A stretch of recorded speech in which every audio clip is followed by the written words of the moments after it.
C'est sur les terres de Mickey, à Marne-la-Vallée, que s'est ouverte il y a quelques mois la toute nouvelle boutique du géant de la brique.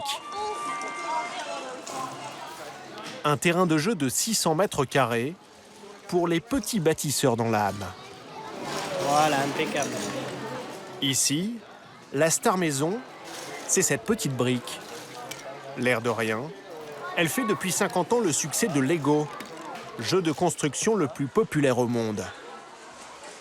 Cœur de cible, les petits garçons jusqu'à 10 ans, comme Martin, déjà mordu. Son pantalon, il est comme son papa. Venu de l'Est de la France avec ses parents, il devait au départ passer 3 jours chez Disney. Il voulait pas aller dans le parc, il fallait qu'on reste ici. Dans ce magasin, Martin peut composer des bonhommes à sa guise, Il est triste. mais surtout se faire offrir une boîte. Pourquoi il est triste? C'est quoi ça, Martin? C'est le vaisseau d'Ezra. Dès qu'il y a un cadeau à faire, il demande ça, donc tout le monde offre ça. Là, c'est là. À 4 ans, le petit garçon a déjà une belle collection d'une dizaine de boîtes. Celle-là, Avec une maman naturopathe non, merci. et un papa pharmacien, la famille a les moyens de combler tous ses caprices. Dépenses du jour, 50 €. La carte du magasin Lego. Ici, les meilleures ventes, ce sont les licences. La guerre des étoiles, mais aussi le Seigneur des Anneaux, ou les princesses Disney qui livrent un imaginaire clé en main à ses petits clients comme Sarah. Je peux savoir pourquoi c'est ça qui te plaît? Parce que j'aime bien la princesse Ariel. J'aime bien parce qu'il y a des montages à faire. Depuis quelques années, la marque arrive même à concurrencer Barbie, avec des gammes spécialement conçues pour les petites filles. En rayon, il y en a pour tous les budgets, d'une dizaine à plusieurs centaines d'euros. Regarde, tourne ta boîte avec moi. Et si le client hésite, les vendeurs savent l'aider à se décider avec cette simulation 3D du jouet, une fois monté. Chaque seconde, il se vend 7 boîtes sur la planète. Et la marque est devenue cette année le leader mondial du jouet, grâce à ce petit rectangle de plastique. Cet incroyable succès, il s'écrit dans le nord de l'Europe, au Danemark. Billund, 6000 habitants, c'est Legoville. Ici, 4000 personnes travaillent pour le groupe et notamment pour sa principale usine, 500 mètres de long. Dans l'entreprise depuis 6 ans, Rohr en connaît tous les secrets, comme la matière première, du plastique ABS. Ah, le voici. Ici, vous pouvez voir, c'est ce qui va être transformé en briques. 80 tonnes par jour, Voici le rose. sous forme de grains, teintés dans la masse, dans 50 couleurs différentes. Et ça, c'est le violet.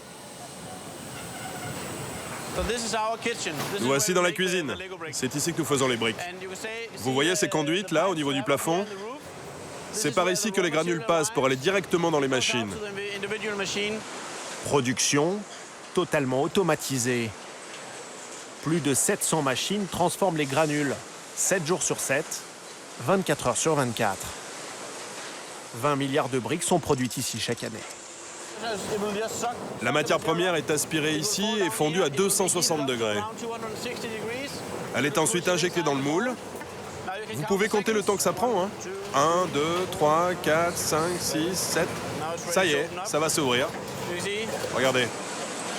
Du moulage par injection qui se répète des milliers de fois chaque jour, avec une marge d'erreur digne de l'industrie spatiale. Le degré de précision pour une brique, c'est moins que l'épaisseur d'un cheveu, 5 millièmes de millimètre. Et la raison, c'est que ces deux briques doivent s'emboîter parfaitement, rester solidaires, mais aussi se séparer très facilement. Chaque année, 20 milliards de briques sont produites ici. Une fois refroidies et rangées dans ces caisses, les briques peuvent partir au stock. Dans cet entrepôt, 400 000 caisses sur plus de 30 mètres de haut. Au total, 1 milliard de briques qui seront livrés pour être mis en boîte au tout dernier moment. Nous attendons le plus tard possible pour répartir les éléments dans les boîtes. Comme ça, nous pouvons utiliser les différentes briques en fonction de ce qui marche avec les enfants. Coûteux en main-d'œuvre, le travail d'emballage quitte le Danemark et se délocalise ces dernières années vers l'Europe de l'Est et le Mexique. Les boîtes sont ensuite commercialisées dans plus de 130 pays. L'année dernière, Lego a ainsi réalisé plus de 3 milliards d'euros de chiffre d'affaires. Ce menuisier de Billund, l'imaginait-il lorsqu'il fabrique son premier canard à roulettes en 1932. C'est alors la crise économique et Olleker Christiansen, père de 4 enfants, s'en sortant bien que mal grâce à ses jouets en bois qu'il vend lui-même aux boutiques environnantes. Le nom de son entreprise, Lego, du danois Leggot, littéralement qui se joue bien. Mais c'est l'incendie de son atelier en 1942 qui le convainc d'abandonner le bois. Il décide alors d'acheter à Copenhague sa première machine à mouler le plastique. Coup de génie, avec son fils Gottfried, ils inventent en 1958 la brique autobloquante qu'ils font breveter. Celle que l'on produit encore aujourd'hui dans l'usine de Billund. La suite est un incroyable succès commercial. Première boîte dans les années 60. Construction de l'aéroport de Billund pour conquérir la planète. Et naissance des célèbres bonhommes en 1974. Tout le monde se dépêcha de fermer les issues. Mais dans les années 90, les jeux vidéo débarquent en force. Et Kjell Christiansen, le petit-fils du menuisier, accumule les erreurs stratégiques, comme ces parcs d'attractions qui plombent le groupe. Lego se retrouve au bord du gouffre. La dynastie familiale décide alors de confier les rênes à 7 hommes. Nous sommes en 2004. À mon arrivée, j'ai tout de suite pensé que c'était une marque formidable. Et les gens m'ont soutenu. Ils écrivaient des lettres pour nous dire « S'il vous plaît, ne disparaissez pas. Nous aimons cette marque. » Le nouveau PDG décide alors de se recentrer sur l'essentiel, le jouet et la brique.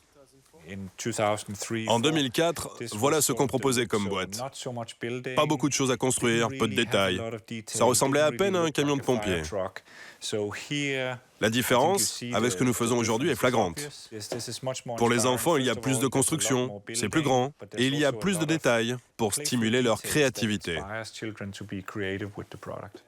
En 10 ans, l'homme a dépoussiéré la marque en se lançant dans les produits dérivés de films et de séries. Il a même produit son propre long-métrage d'animation, La Grande Aventure Lego. Je suis où? Pari osé, mais le film fait un carton dans les salles. Et ses personnages sont désormais vendus dans le monde entier. Ouais. Avec un chiffre d'affaires multiplié par 4 en 10 ans, la multinationale danoise règne désormais en maître sur la planète jouet. Mais cette fois, plus question de s'endormir sur ses lauriers. Pour rester numéro 1, elle mise sur son armée de 1000 designers, comme l'anglais Samuel. Depuis 4 ans, il crée de nouveaux jouets avec une contrainte. Utiliser les éléments existants pour ne pas avoir à produire en usine de nouvelles pièces. Sorry, I'm being annoying now. There's someone in the factory who'll tell you that. Il y a des gens dans l'usine qui pensent à ça. Pour eux, c'est mieux si on n'a pas besoin de plus de machines. À son actif, plusieurs succès de la marque, comme cette araignée It can attack them. Elle peut vous attaquer. The room like ou this. cet aigle. And I was like, what are you doing? I found it actually looking at some. J'ai eu l'idée en regardant des dessins de Léonard de Vinci. Vous savez, cette aile dépliée. Et je me suis dit, je peux faire ça en Lego.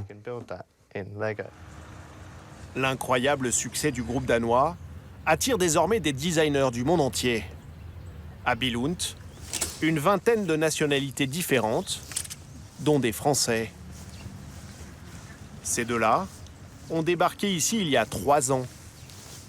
Sortie du bureau, 16 h. On commence à 8 h, on bosse toute la journée de manière efficace et on sort à 4 h. Plutôt pas mal ça. Ouais, c'est bien, comme ça on profite du jour. Pour rentrer à la maison, Max et Lorraine préfèrent le vélo, comme les Danois. En France, tous les deux travaillaient comme animateurs pour la ville de Toulouse et vivaient en logement social. Aujourd'hui, ils sont propriétaires de cette belle maison de 150 mètres carrés, avec jardin.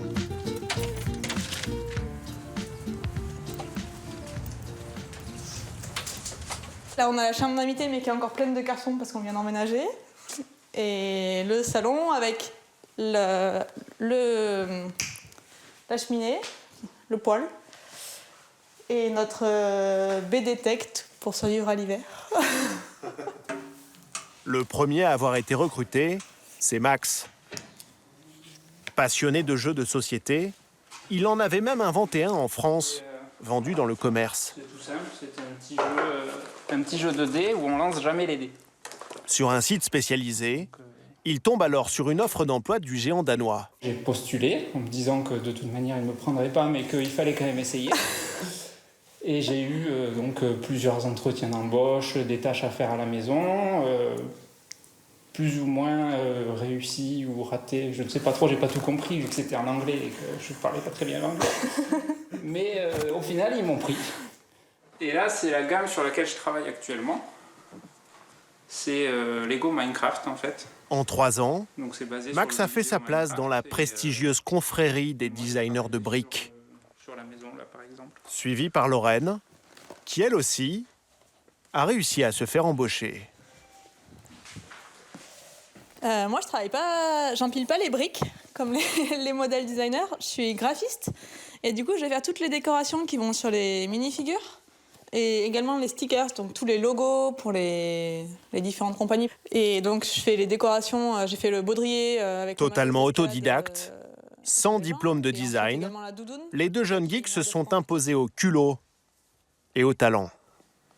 En France, si tu sors pas de telle école ou telle école, tu vas pas trouver un boulot.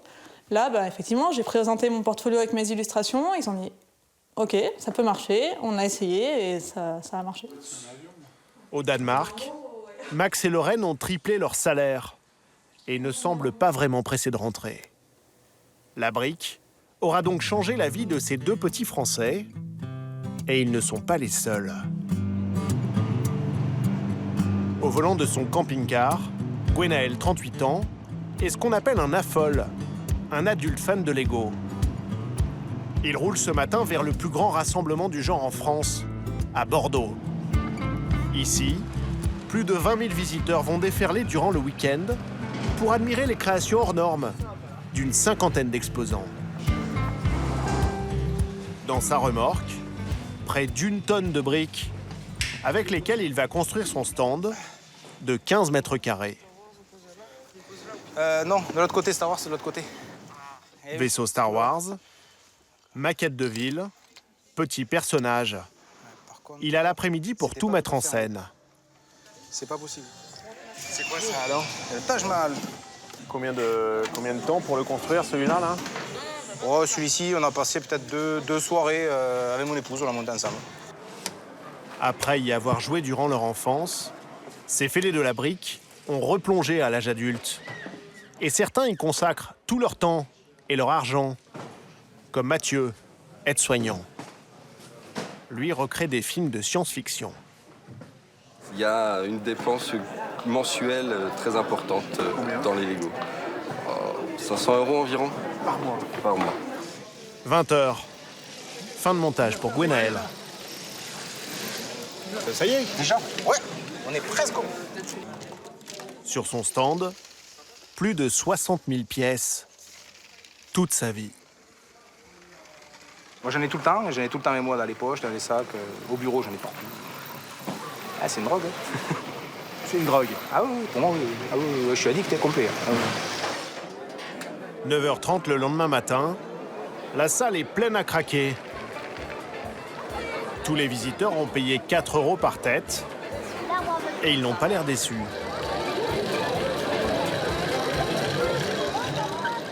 J'adore tout ce qu'ils ont fait, le Taj Mahal est magnifique. Voilà. Y a rien à dire, hein, c'est magnifique, c'est beau. On revient en enfance. Plus d'un demi-siècle après son invention, la petite brique fait mieux que résister à la déferlante des tablettes et autres consoles de jeux.